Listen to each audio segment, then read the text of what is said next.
Smoke, mirrors, and foggy diamonds. It's the girls from Real Housewives of New Jersey, Season 12, Episode 1.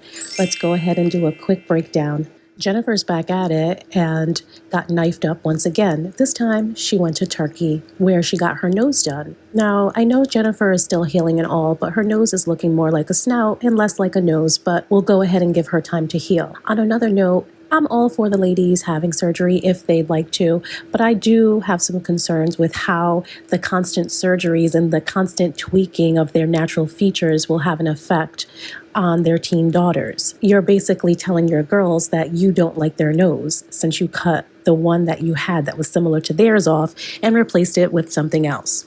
Teresa and her daughters are prepping for a move. Teresa's selling her home and will be moving in with her new boyfriend, who she's only been with for 1 year. Teresa's moving her daughters and herself in with her boyfriend Louis and Louis' son. Now, in my opinion, this is way too early. You don't know anyone in under a year. But anyway, Teresa decides that she's going to keep her generational beef with her brother going. And now she has brought her daughters in on the drama. Joe Gorga is fighting with his nieces, Theresas Daughters. It seems it went down with the family group chat. And instead of Joe being an adult and calling his nieces, he decided to rest in his femininity and just continue on with the beef like a high school girl. But of course, Melissa has his back because, that's what they do and all. The girls are wanting Joe to apologize for some comments he made about their father. Even though the comments are true, Joe has decided that he will not give the girls the apology they ask for and wants to continue on. So we have a new beef. It's Jennifer versus Marge, Jackie, and Melissa. The girls were going back and forth over IG, which led to Jennifer not being invited to parties that happened since the last time we met up with the girls. And surprisingly, Teresa and her boyfriend Louis have been hanging out with Jennifer and her husband. I wonder if Teresa's hanging out with Jennifer has anything to do with Jennifer beefing with Melissa. Because we all know Teresa does not like Melissa, and any enemy to Melissa is definitely a friend to Teresa. Dolores' home still has not been completed. Frank has a new girlfriend, and he said, to hell with that. Hire some contractors. I'm busy. So Dolores is staying in a townhouse until her house is completed. Marge and Jackie meet up for a quick gossip session. Seems that Teresa's boyfriend has some creepy video floating around the internets. Teresa's boyfriend apparently owns some type of men's retreat where the men engage in boy-on-boy action by beating the crap out of each other to get rid of their toxic masculinity. Teresa decides that she wants to go ahead and throw a summer kickoff pool party at her home and wants to invite all the girls. Of course, this being Jersey and all of the girls want to save their beef until they meet up at Teresa's house, where they will have the largest audience. Because that's what they do in Jersey. Instead of picking up the phone and talking about any issue they have with each other, they wait until they have an audience. So of course, the day of Teresa's party, Marge approaches Teresa because Marge thinks that Teresa's boyfriend needs to explain what all was going on in that creepy video that's making its rounds. Teresa puts Marge in her place and tells Marge to keep her mouth shut while she is at her pool party and to respect her home. Dolores comes in and she approaches Teresa. She wants to discuss a viral video where Teresa's brother, Joe, was making jokes about Teresa's boyfriend, Louis. Teresa pretends to be unbothered, but we all know better than that. Teresa is heated, but she's going to go ahead and fake it until she makes it.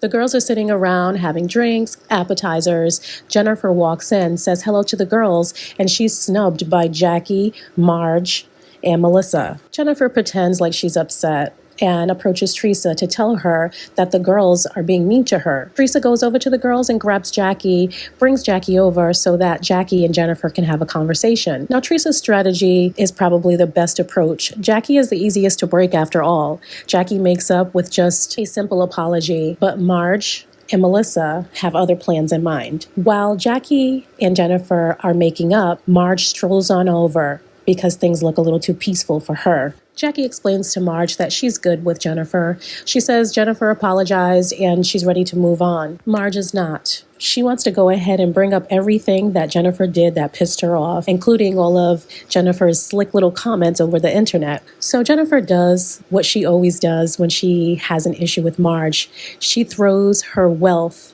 in Marge's face. She reminds Marge that she is blessed to have the husband that she has, because unlike Marge, she doesn't have to worry about paying any bills. All while living in the lap of luxury in a luxurious house, taking lavish trips, and basically getting whatever she wants.